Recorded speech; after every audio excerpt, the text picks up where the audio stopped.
à tous. Oui, mesdames et messieurs, il faut le reconnaître, la petite souris est une fétichiste des dents. Mais celui qui jettera la première pierre, celui-là ne mérite pas d'être sur terre. Qui n'a jamais péché, qui n'a jamais eu de lubie que l'opinion publique pourrait trouver étrange? Chacun a besoin de se trouver une occupation, même si celle-ci devient névralgique. Doit-on ainsi reprocher au rat de Ratatouille de passer ses journées en cuisine? Fétichiste inavoué, des casseroles et autres petits plats mijotés.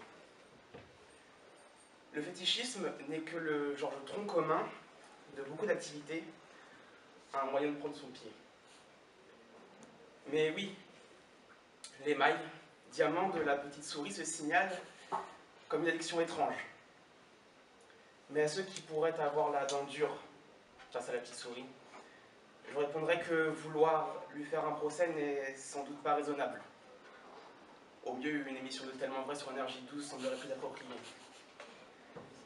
La petite souris, compagnon de notre enfance, qui n'a jamais attendu, trépigné sous ses draps dans l'attente de la digne rétribution d'une dent si vite tombée, voire bien souvent arrachée. Là où vous ne voyez qu'une déviance, les enfants y voient surtout un moyen non négligeable de finir les fins de mois difficiles. Dans un contexte compliqué où les bonbons coûtent de plus en plus cher. La crise, toujours la crise. Et oui, les enfants ont raison. Plus que le fétichisme, c'est surtout la bienveillance de la petite souris qu'il faut retenir. Veuillez en croire que si les dents sortent de la bouche des enfants, l'adage veut que ce soit surtout la vérité qui en sorte. Les plus jeunes ayant souvent en tête les sagesses qui manquent dans leur bouche.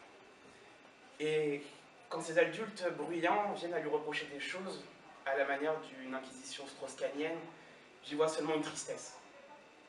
Celle de parents, anciens enfants, qui, sauf à avoir les dents qui rayent le parquet, au sens propre du terme, n'auront plus l'occasion de revivre cette expérience propre à l'arrivée de la petite souris grise. Cette nostalgie, probable explication du succès de Disneyland.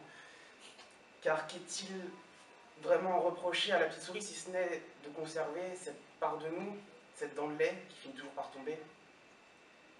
Oui, la petite souris est une fétichiste des dents, mais par cela, elle est avant tout la gardienne du deuil de notre enfance, qui s'efface. Alors, arrêtons de montrer les dents face à la petite souris. Laissons-les tomber, arrêtons de voir constituer un carcan moral et idéologique dénué de sens. Rien n'empêche la petite souris d'accumuler les dents comme des petits pains. Tout ce qui n'est pas défendu par la loi ne peut être empêché, et nul ne peut être contraint à faire ce qu'elle n'ordonne pas.